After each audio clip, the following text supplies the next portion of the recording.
सास और नफरत, ये है आज की कहानी का एक छोटा सा। Hello everyone, welcome to my YouTube channel additional plus. मेरा नाम है हरी। मैं आप सबके लिए अच्छी अच्छी कहानियाँ लेकर आता हूँ। कहानी के इस क्रम में आज आपके लिए नई कहानी लेकर आया हूँ। यदि आप इस कहानी को ध्यानपूर्वक सुनेंगे तो आपको अच्छा लगेगा और कुछ सीखने को मिलेगा। तो चलिए आपको कहानी की तरफ लेकर चलता हूँ। बहुत समय पहले की बात है। चाइना के किसी गांव में लिली नाम की एक लड़की रहती थी। शादी के बाद वो अपने ससुराल पहुंची। उसके परिवार में सिर्फ वो, उसका पति और उसकी सास थी। कुछ दिनों तक सब ठीक चला, पर महीनों बीतते बीतते लिली और उसकी सास में खटपट होने लगी। दिन बीतते गए, महीने बीतते गए, पर सास बहू के संबंध सुधरने की बजाय और भी बिगड़ गए। और एक दिन जब नौबत मारपीट तक पहुंच गई तो लिली गुस्से में अपने मायके चली गई। उसने निश्चय किया कि वो किसी भी तरह अपनी सास से बदला लेकर रहेगी। और इस विचार के साथ वो गांव के एक वैद्य के पास पहुंची। वैद्य जी, मैं अपनी सास से बहुत परेशान हूँ। मेरा किया कुछ भी उसे अच्छा नहीं लगता।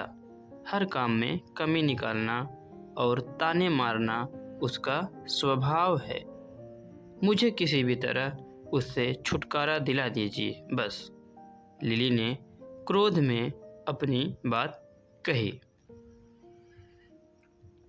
वैद्य बोले, बेटी, चूंकि तुम्हारे पिताजी मेरे अच्छे मित्र हैं, इसीलिए मैं तुम्हारी मदद ज़रूर करूँगा। पर तुम्हें एक बात का ध्यान रखना होगा। मैं जैसा कहूँ ठीक वैसा ही करना, वरना मुसीबत में फंस जाओगी। मैं बिल्कुल वैसा ही करूँगी, लिली बोली। वैद्य अंदर गए और कुछ देर बाद जड़ी बूटियों का एक डिब्बा लेकर वापस आए और लिली को थमाते हुए बोले, लिली, तुम अपनी सास को मारने के लिए किसी तेज जहर का प्रयोग नहीं कर सकती, क्योंकि उससे तुम पकड़ी जाओगे। ये डिब्बा लो, इसके अंदर कुछ दुर्लभ जड़ी बूटियां हैं जो धीरे धीरे इंसान के अंदर जहर पैदा कर देती हैं और 7-8 महीने में उसकी मौत हो जाती है। अब हर रोज़ तुम अपनी सास के लिए कुछ पकवान बनाना और चुपके से इन्हें उस खाने में मिला देना। और ध्यान रहे, इस बीच तुम्हें अपनी सास से अच्छी तरह से पेश आना होगा। उनकी बात माननी होगी, ताकि मौत के बाद किसी का शक तुम पर ना जाए।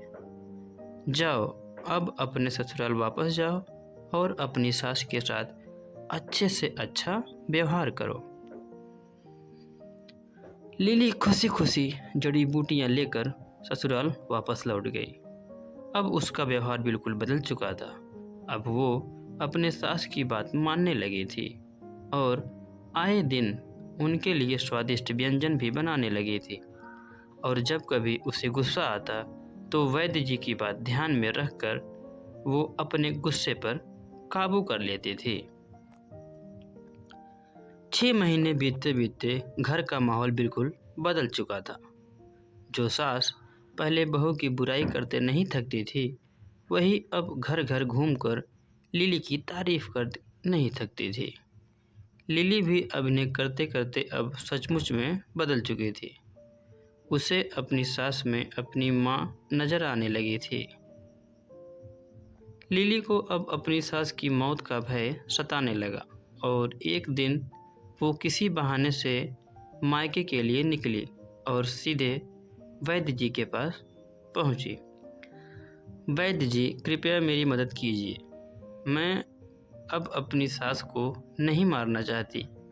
वो तो एकदम बदल गई हैं और मुझे बहुत प्यार करने लगी हैं।